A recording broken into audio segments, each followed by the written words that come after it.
People always called me Lucky Eleanor. I had a beautiful house in Portland, Maine. Property, investments, money left by my husband.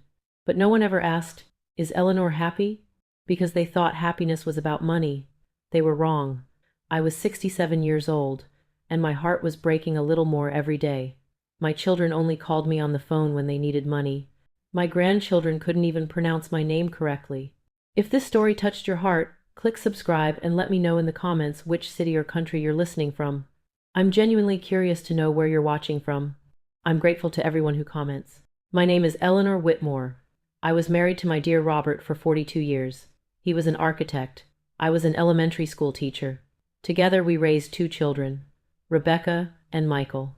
Rebecca is now 41 and a partner at a law firm in Boston. Michael is 38 and works in finance in New York. Both are considered successful. But when did success become more important than love? When Robert died 3 years ago, my world fell apart.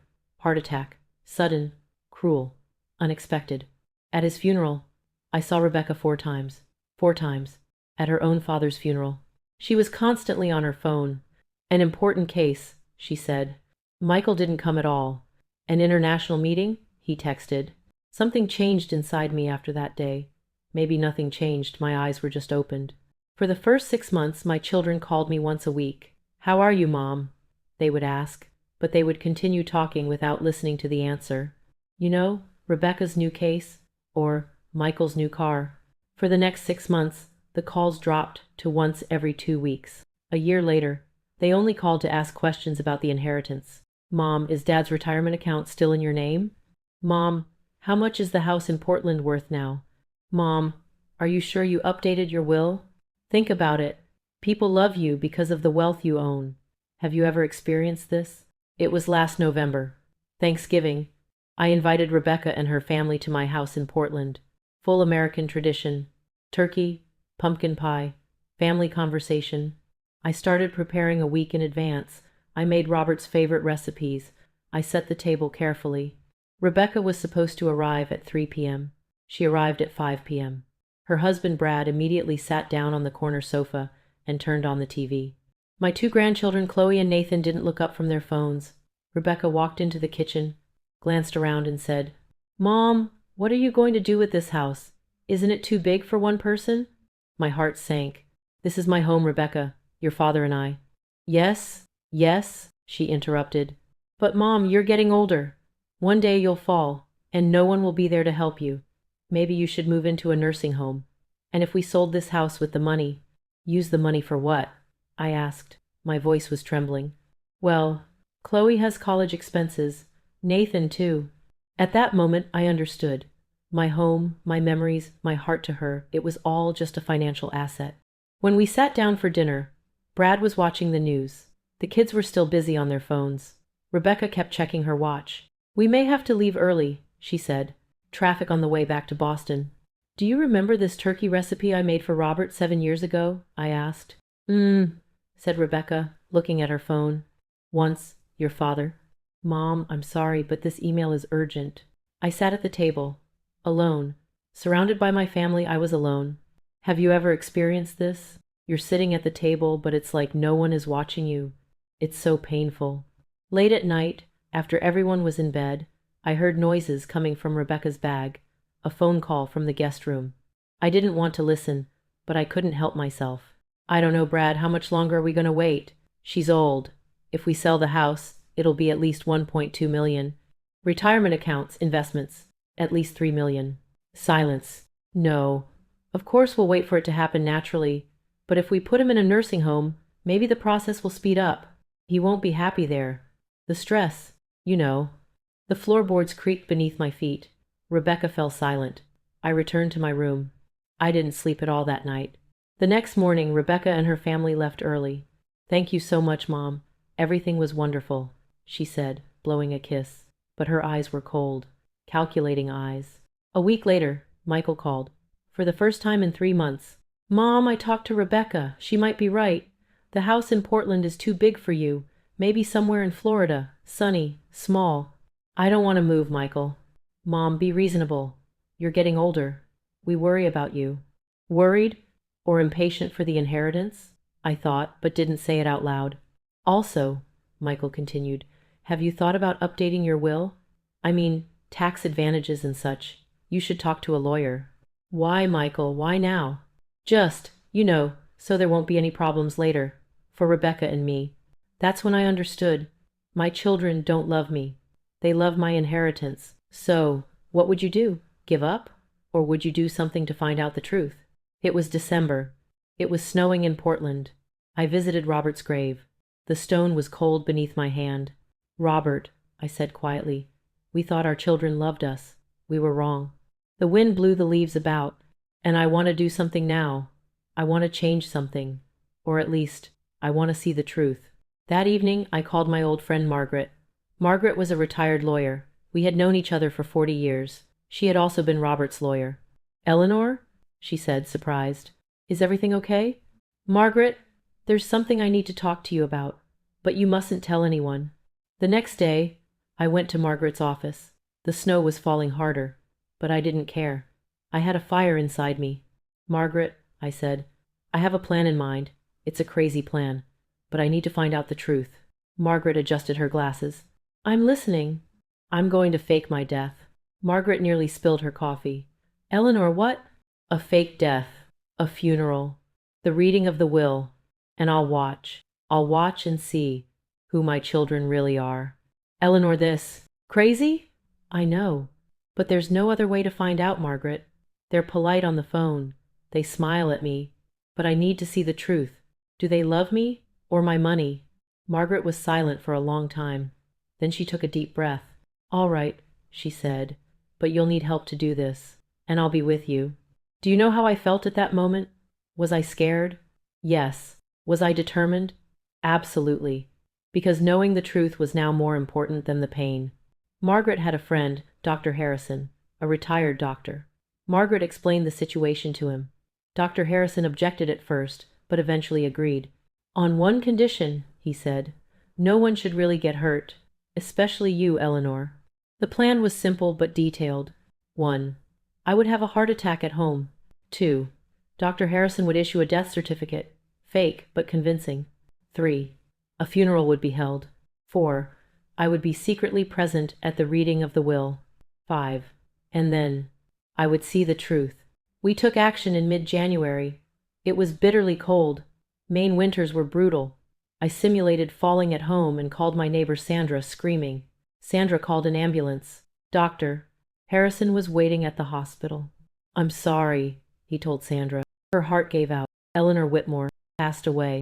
Sandra began to cry. She was truly crying for me. My neighbor, a man I had known for years, was shedding tears for me. But my children? Margaret called Rebecca. Rebecca, I have some bad news about your mother. Rebecca's voice trembled on the phone. What happened? Heart attack. I'm so sorry. Eleanor passed away. Silence. A long silence. Then, okay, what do we need to do? She didn't cry. She didn't scream. She just said, what do we need to do? Michael was told the same way. His reaction was a little more emotional. A sob was heard. But immediately after, was there a will?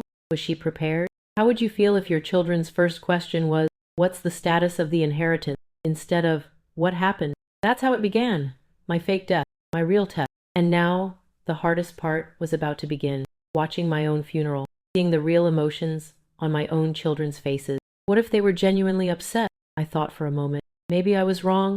Maybe Rebecca was just being practical. Maybe Michael was just in shock. But a voice inside me said, no, Eleanor, you're not wrong, and soon you'll prove it to everyone. The funeral was 3 days later. At St. Mary's Church in Portland, Margaret organized everything. The coffin, the flowers, the ceremony. And me? I would be watching from a small room behind the curtain. I would be watching my own funeral. On the day of the funeral, there was a storm in Portland, a snowstorm. It was as if nature itself felt my pain. Margaret placed me in the small room at the back of the church. It was normally where the priest prepared, but that day it would be my secret observation spot. Are you sure? Margaret asked. She put her hand on my shoulder.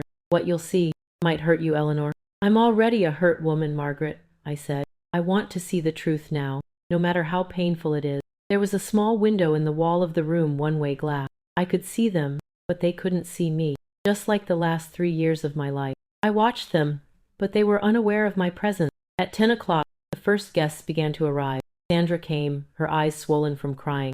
My old teacher friends came: Helen, Dorothy, Susan. They were all genuinely sad. Neighbors, church friends, Robert's former colleague. But Rebecca and Michael? At 10:45, Rebecca arrived. She wore a black Chanel dress. Elegant, expensive, showy, perfect makeup. She didn't look like she'd cried at all. Brad was with her, in a dark suit. Chloe and Nathan, however, were busy on their phones again. When Rebecca entered the church, Sandra hugged her. "I'm so sorry, Rebecca. Your mother was a wonderful woman." "Thank you," said Rebecca, but her voice was robotic, emotionless. She whispered something to Brad. I couldn't hear what she said, but Brad smiled. At his own mother-in-law's funeral. Have you ever seen anyone who dared to smile at a deceased person's funeral? Michael arrived at 11 o'clock. He had flown in from New York. His wife Jennifer and 2 sons weren't with him. They couldn't come because of work, he explained to everyone. Really? Work? Was it more important than their grandmother's funeral? Michael came to the coffin. There was a mannequin in the coffin with the help of a friend who was a special effects expert. We had prepared a figure that looked very much like me. The lighting was dim, and from a distance it looked realistic. Michael looked at the coffin. There was no expression on his face. Then he took his phone out of his pocket and took a photo! He took a photo of his own mother's coffin. Margaret was next to me, squeezing my hand. "Eleanor, I'll be okay," I said, but my voice was shaking. I wasn't okay. My heart was breaking into pieces. Reverend Thompson began the service. "We gather here today to remember our beloved Eleanor Whitmore, a mother, a wife, a teacher, a friend." I turned around and looked at people's faces. Sandra was crying. Helen was crying. One of my former students had come now in her 30s, and she was crying too. But Rebecca? She was looking at her phone. Michael? He was looking at his watch. The priest continued. Eleanor's life was filled with serving others. She taught at Portland Elementary School for 35 years. She touched the lives of hundreds of children. "Mom always told us," Susan began, sharing a memory, "that every child is special. Every child deserves to be loved." My eyes filled with tears. I really did say that. I believed in every child, even my own children. But did they believe in me? Did they love me? During the service, Rebecca stood up once and gave a speech, a prepared, emotionless, standard speech. My mother was a strong woman. She taught us to work. She taught us to succeed. We are here today to carry on her legacy. Legacy, that word again. But I noticed something. Rebecca didn't use the word love, not once. Can you talk about your own child for 5 minutes without using the word love? When the ceremony ended, people came one by one to the coffin to say goodbye. Sandra came, placed her hand on the coffin, and cried, sobbing.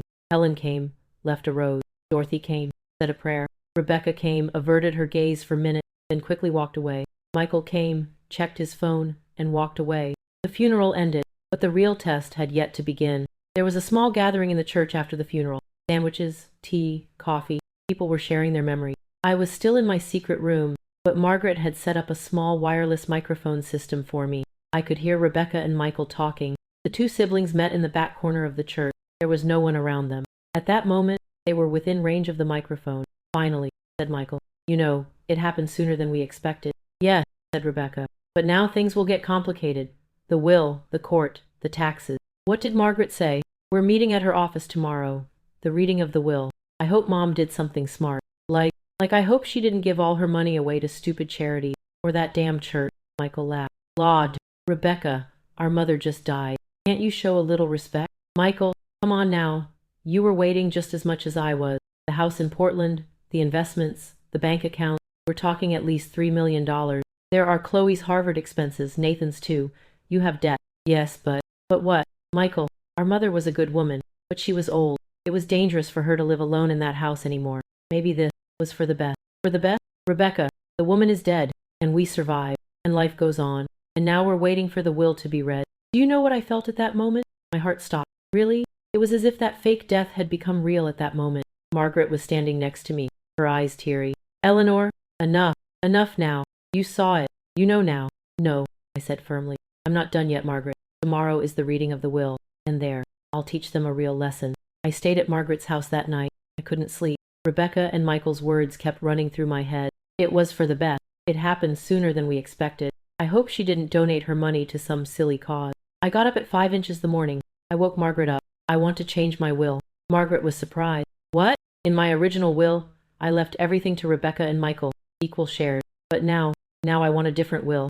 "Eleanor, what are you going to do?" I smiled. It was the first time I had truly smiled in a long time. "I'm going to teach them a lesson, Margaret, the biggest lesson of their lives." Early that morning, we prepared the new will. Margaret was worried at first, but she finally agreed. This is a bold move, Eleanor, but have you thought about the consequences? I have, and I'm ready. The next day, Margaret's law office. A large room with a wooden desk. Rebecca and Michael arrived on time. They were both dressed formally as if they were coming to a business meeting. Margaret sat at her desk. Thank you for coming. I know this is a difficult time.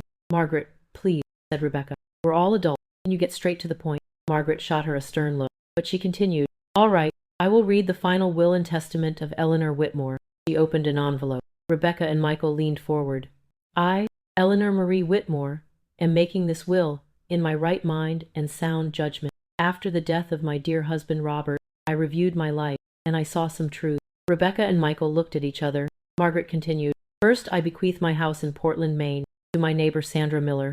What? Rebecca jumped up. That's impossible. Please sit down, Rebecca, Margaret said calmly. I'm not finished yet. Rebecca sat down, but her face was bright red. Michael's hand was shaking.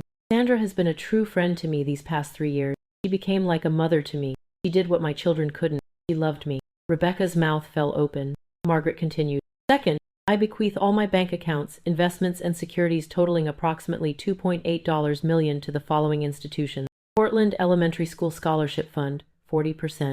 St. Mary's Church Charity, 30%. And the local women's shelter, 30%. Michael jumped to his feet. This is nonsense. My mother would never do such a thing. This will must be fake. Sit down, Michael, Margaret said sternly, and listen. Thirdly, I leave my personal belongings, photos, jewelry, Robert's mementos, to my old teacher friends Helen, Dorothy, and Susan. They are the ones who will understand the value of these memories. Rebecca began to tremble. And us? What did she leave us?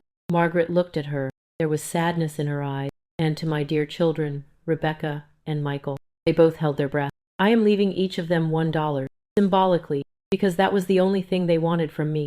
Money. But money cannot buy love. Money cannot bring back the past years. Money cannot heal a mother's broken heart. Can you imagine that moment? That silence? That shock? Rebecca screamed. This isn't fair. She was our mother. That money was ours. Yours? Margaret said coldly.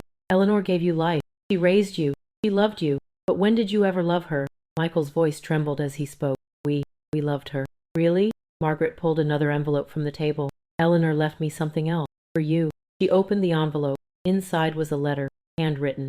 Margaret began to read. Dear Rebecca and Michael, if you are reading this letter, you already know about my will. You must be shocked, perhaps angry, but please understand, this is not a punishment. It is a lesson. For the past 3 years, I was alone. When your father died, my world fell apart, and the only thing I expected from you was to be there for me. But you weren't. You were in Boston, you were in New York, you were building your careers, making money, but you didn't love me. On Thanksgiving, Rebecca, you wanted me to sell my house. You said I was old, but the truth is, you wanted that money. Michael, you always call me and ask, how are you? But you never listen to the answer. Every conversation ends up being about money. I wanted to test you. I wanted to find out the truth, and I did.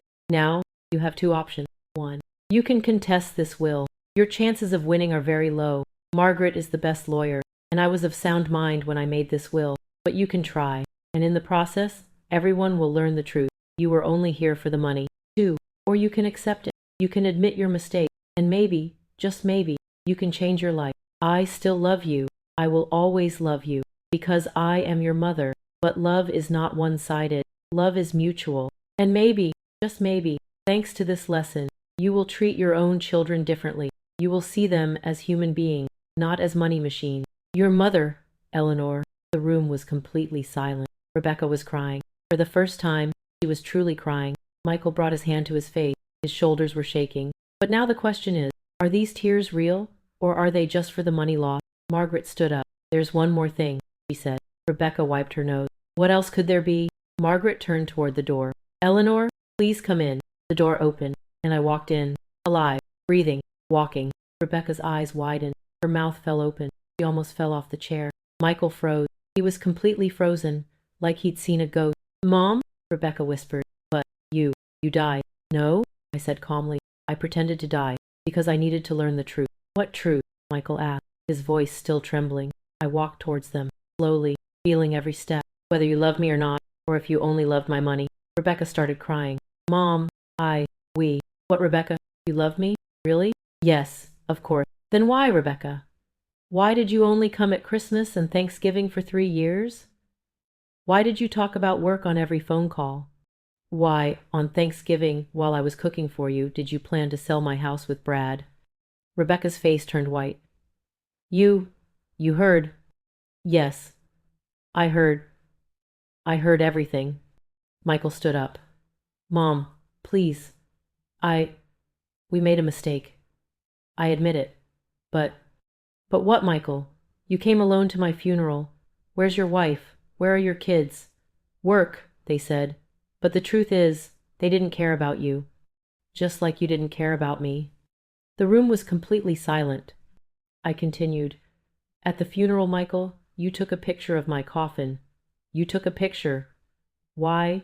To post on Instagram? To play the sad son role? Michael couldn't answer. And Rebecca, you talked about inheritance at the ceremony. But not about love. Not at all. Rebecca collapsed to the floor. On her knees. She brought her hands to her face. Mom, I'm so sorry. I'm so sorry. But now the question is this apology real? Or is it just because she realized the money was going to be gone? I sat down. Right across from them. Now I'm offering you a choice, I said. A real choice. They both looked at me. Their eyes were filled with fear. The will is fake. That reading is a fake will. My real will is still in your favor. I'm still leaving everything to you. Rebecca's eyes lit up. Really? I raised my hand. But on one condition. What condition? From this moment on, you will visit me every week, both of you, with your families. 1 hour, just 1 hour. No phones, no work, just to be together. Michael nodded. Okay, deal, I'll do it. Me too, Rebecca said immediately. I promise. And, I said, 1 weekend a month, you'll all come to Portland. I'll spend time with my grandchildren. I'll introduce them to their grandmother, their real grandmother. Yes, yes, Rebecca said quickly. Whatever you want, Mom. I stood up. I looked at them closely. Now tell me, are you agreeing to this because you love me? Or because you don't want to lose the money? Silence. A long, painful silence. Rebecca opened her mouth, closed it, opened it again.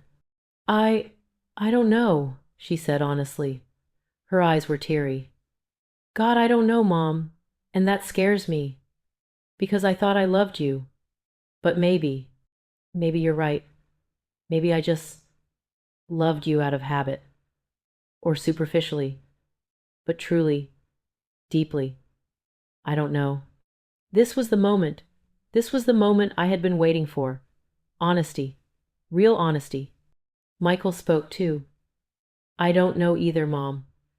And it's embarrassing. I'm 38 years old and I don't know if I truly love my own mother. But I want to find out. I want to change. I sat down. I took a deep breath. Then, I said, let's make a new start. But this time, let it be different. This time, let it be real. The following week, Rebecca and her family came to Portland. But this time it was different. Chloe and Nathan came without their phones, Rebecca insisted. And the first 15 minutes were awkward. The kids didn't know what to do. But then I pulled out my old photo albums. Look, I said, these are pictures your grandmother took when she was little. And this is your grandfather, Robert, young and handsome. Chloe looked at them with interest. Wow, Grandpa was so handsome. Yes, I said, smiling. And he was very romantic. Once.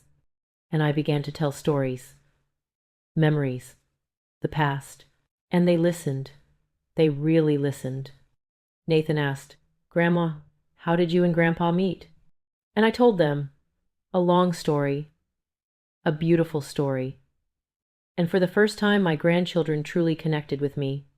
Rebecca sat in the corner, crying quietly. But this time, they were tears of joy. When Michael arrived, his wife Jennifer and their sons were with him. Jennifer was shy. She had never met me. Eleanor, she said, I'm so sorry. I never came here. Michael was always busy, and I never asked. The past is the past, I said. What matters is that you're here now. That weekend, We all cooked together. A Portland-style seafood dinner, lobster, shrimp. The kids helped in the kitchen. Laughter filled the air. Stories were shared. And for the first time, in a long while, my house felt like home. The third week, Saturday afternoon, we were all drinking tea in the living room. Rebecca spoke harshly to her daughter Chloe about something. Chloe started crying and ran to her room. Rebecca yelled at her, "Chloe, come here!" "Stop," I said. "Rebecca, come with me." We went up to Chloe's room together. Chloe was sitting on her bed, crying. "Chloe," I said softly, "what happened?" "Nothing," said Chloe. "My mom just always wants me to be perfect. Perfect grades, perfect college, perfect everything." Rebecca started to protest, but I raised my hand. "Rebecca," I said, "can you step outside?" Rebecca looked surprised, but left. I turned to Chloe. "You know, Chloe, your mom used to say the same things to me. She thought I had to be perfect, and I taught her something wrong, that success is more important than love." Chloe looked at me. "Really?" "Yes. And now your mother is making the same mistake, but I want you to know, you are already perfect, just as you are, no matter what your grades are." Chloe started to cry, but this time they were tears of relief. She hugged me. "Thank you, Grandma." Then I called Rebecca. "Rebecca, come inside." Rebecca came in. "Sit down," I said. "Both of you." I looked at them. Mother and daughter, like me and Rebecca. "Rebecca," I said, "whatever you're doing to Chloe, I did to you." I pushed her constantly. Be successful," I said. "But I never asked, are you happy?" Rebecca cried. "Mom." "And now," I continued, "you're doing the same thing, but the question is, can you break this cycle?" Rebecca looked at Chloe. Then she placed her hand on her daughter's hand. "Chloe," she said quietly, "I'm sorry. You are wonderful. You are wonderful in every way, and I just love you. You don't have to be perfect." Chloe hugged her mother, and we all cried. But this time, they were tears of healing. This was the moment. This was the moment when change began. 6 months passed. Rebecca and Michael came every week, sometimes just for an hour, sometimes for the whole day. But they came, and this time they left their phones behind. They left their work behind. And they just were here. One day Michael said to me, "Mom, I have to confess something to you." "What is it, Michael?" "The photo from the funeral. I sent it to a company group. My mom died. I'm unavailable. But the reason was to impress them. Look, what a devoted son I am. To say that. I even used your death as a PR opportunity." My eyes filled with tears, but I wasn't angry. "Thank you, Michael, for your honesty. But now I understand," he said, "how lost I was, how far. I had strayed from humanity. Money, career, success. They all distracted me from what really matters. Family, love, being human." That day, Michael and I took a long walk on the Portland beach. We talked. We really talked. Not about work, not about money. We talked about life. We talked about his fears. We talked about his dreams. "Mom," he said at one point, "do you know what I want?" "What, Michael?" "I want to move away from New York, maybe here, or somewhere nearby, because I don't want to lose you. Not again." At that moment, my heart filled. It filled with true love. A year later, it's Christmas. But this time it's different. My house is full. Rebecca and her family are here. Michael and his family are here. Sandra is here. She's part of our family now. Margaret is here. Helen, Dorothy, Susan are here. The table is crowded, noisy, lively. And I'm happy. Truly happy. During dinner, Rebecca stood up. "Can everyone pay attention?" Everyone fell silent. "I," said Rebecca, "want to tell you something. A year ago, my mother died. Or so we thought. But actually, we died. We, Michael and I, died as real people.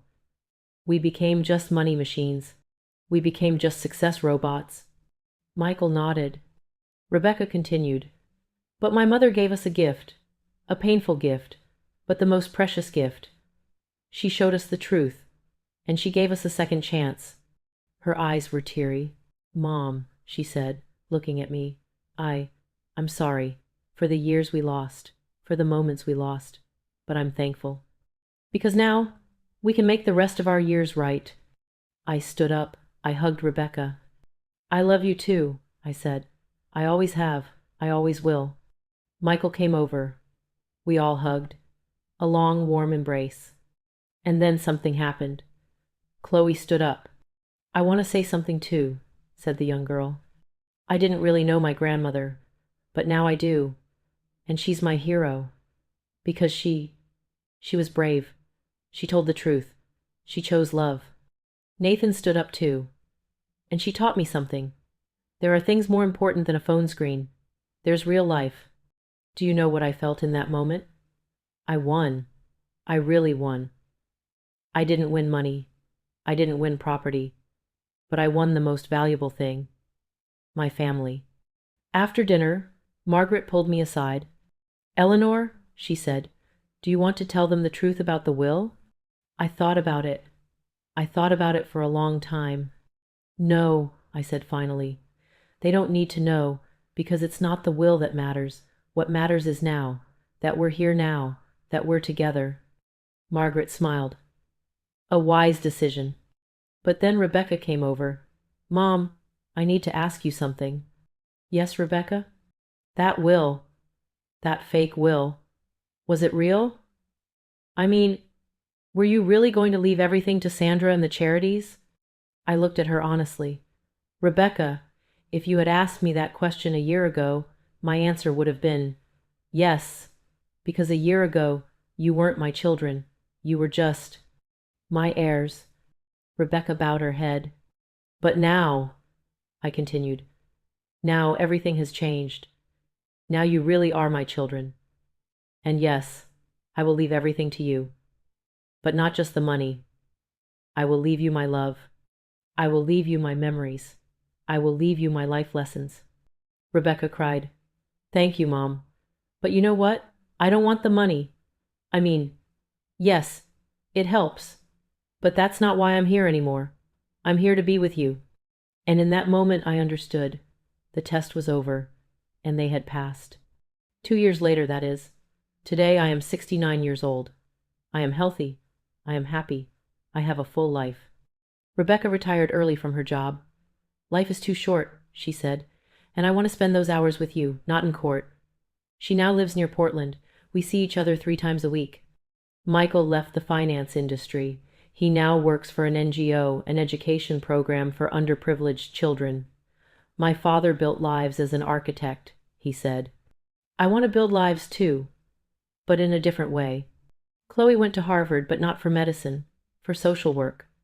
I want to help people, Grandma, she said, like you. Nathan is now 15 and an amazing guitarist. Every Saturday he plays songs for me, old songs Robert loved. And me? I still live in my house in Portland, but I'm not alone anymore. Not at all. Final thoughts. Sometimes people ask me, Eleanor, do you regret it? I mean that fake death plan? Wasn't it too harsh? And I answer, no, I don't regret it, because sometimes harsh methods are necessary to see the truth. So what do you think? Did Eleanor go too far? Or was it the only thing she could do? I believe love must be tested. True love reveals itself not in easy times, but in difficult times, and sometimes you have to create those difficult times. But I also learned this. People can change. They really can. Rebecca and Michael changed. Perfect? No. They still make mistakes. They still check their phones too much sometimes. They still talk about work sometimes. But now there's a difference. Now there's love. Real love. Now I'm going to tell you the truth. The truth about the will. That fake will reading in Margaret's office, it really was a fake will. But what is my real will? Here is my real will.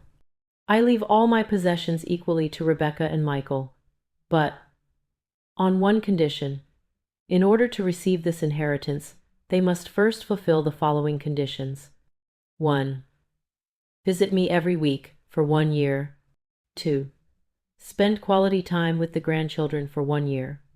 3. Volunteer at a charity for 1 year. 4.